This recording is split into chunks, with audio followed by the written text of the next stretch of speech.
do Daniel Vorcaro, do Banco Master. Estava acompanhando aqui a coluna de vocês. Tem informações sobre a transferência, né, do Daniel Vorcaro, que deixou a sala ali dele, que ele estava na Polícia Federal, e foi encaminhado para um presídio em São Paulo, em Guarulhos, né? Isso, exatamente. A transferência do Daniel Vorcaro foi feita ontem. Ele saiu da superintendência, né, onde ele estava desde a data da prisão, desde quando a Polícia Federal deflagrou a Operação Compliance Zero, e foi transferido para uma penitenciária em Guarulhos. Mas não foi só ele, mas 2 presos também seguiram para essa mesma penitenciária, só que outros 2 continuam na superintendência da Polícia Federal.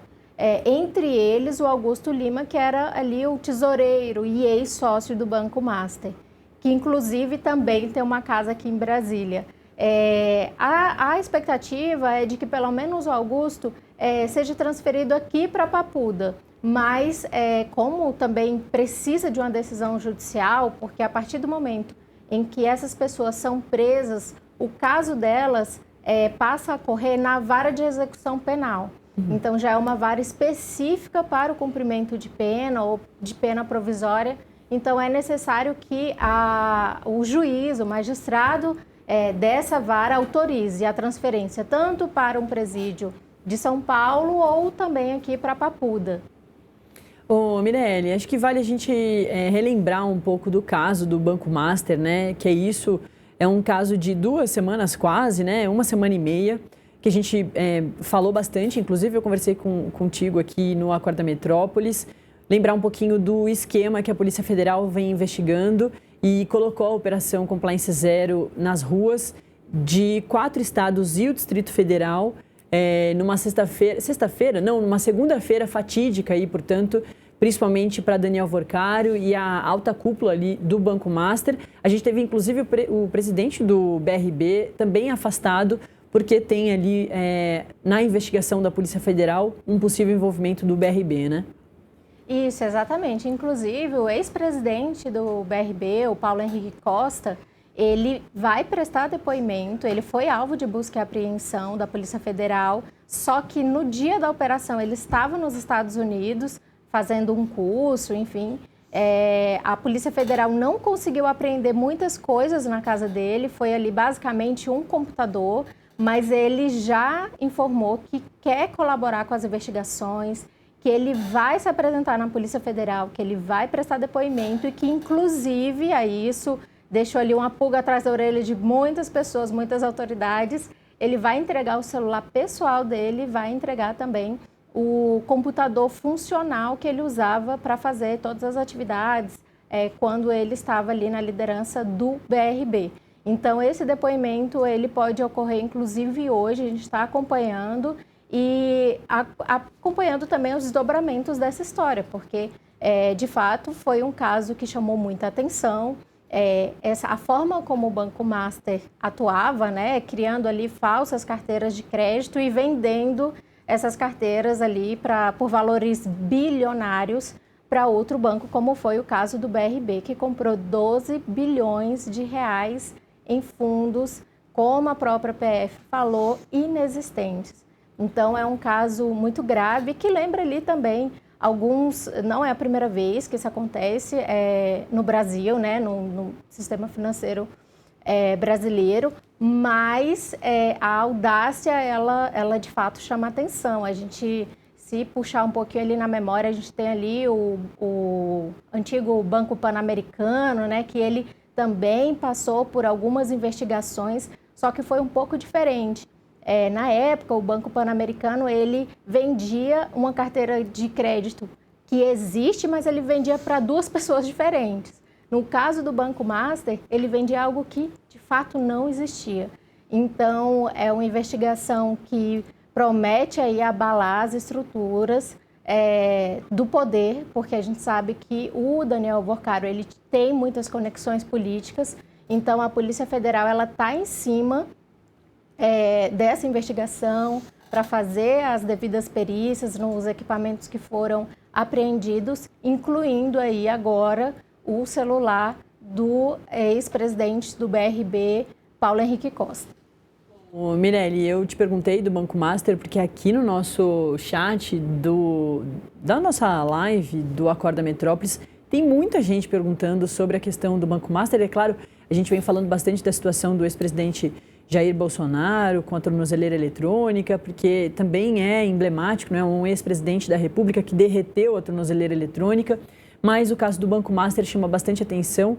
E o último ponto que eu acho que vale da gente reforçar, você já até falou sobre isso, tem muita gente aqui falando assim, tem que trazer o Daniel Worcaro para Papuda também, ele precisa também ser encaminhado a um presídio de segurança máxima.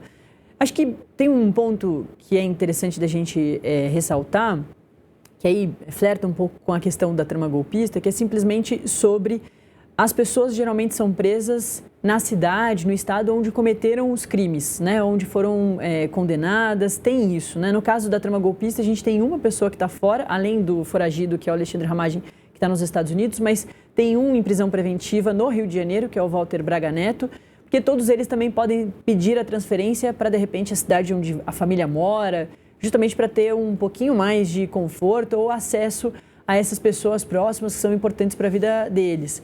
E no caso do Daniel Worcaro, chama atenção que, mesmo sendo um banco, tendo escritório em São Paulo, em outros lugares, até fora do Brasil, mas tem uma conexão bastante também com Brasília, né? Tanto que a Operação Compliance também foi para a rua aqui em Brasília, né? Isso, exatamente. A decisão aí que gerou essa operação, ela é aqui da Justiça Federal do Distrito Federal, foi autorizada pelo juiz Ricardo Leite, é um juiz que também aí já participou já deu decisões importantes em outras operações envolvendo, inclusive, crimes de corrupção. A Polícia Federal, o que acendeu o alerta da Polícia Federal para iniciar essa investigação, e eu acredito que é por isso que esse caso tramita aqui, foi exatamente essa compra desses ativos pelo BRB. Inclusive, também é importante a gente lembrar que o BRB já tentou comprar 58% do Banco Master. Essa compra ela só não foi efetuada porque o Banco Central barrou. Então, a conexão ali entre o Banco Master e o Banco de Brasília, ela é muito estreita. No dia da operação, a Polícia Federal ela enviou agentes para a sede do BRB aqui em Brasília, para a casa de dirigentes, aí, de integrantes da alta cúpula, né, incluindo o ex-presidente Paulo Henrique Costa.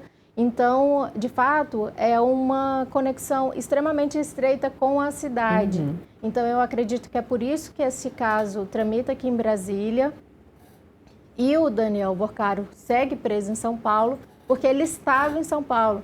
Inclusive, nós temos aí aquela imagem cinematográfica, né? Que nós até comentamos no dia, dele sendo preso ali no raio-x. Ele foi preso no momento em que ele tentava embarcar até o jatinho particular dele, avaliado em 200 milhões de reais, foi apreendido nesse mesmo momento pela Polícia Federal. Então, esse é um bem que ele também foi bloqueado, ele deve ser vendido para devolver o dinheiro para essas pessoas que foram prejudicadas por esse golpe bilionário, né? As pessoas, os investidores, eles já começaram a cadastrar ali, né, no Fundo Garantidor de Crédito, para tentar reaver esse dinheiro ali até o limite de 250 mil. E só que o prejuízo que o Banco Master causou para todas essas pessoas, com todo esse esquema que está sendo investigado pela Polícia Federal, chega a quase 40 bilhões de reais. Isso é a metade, praticamente a metade de todo o saldo do Fundo Garantidor de Crédito. Então, a gente vê a dimensão desse esquema.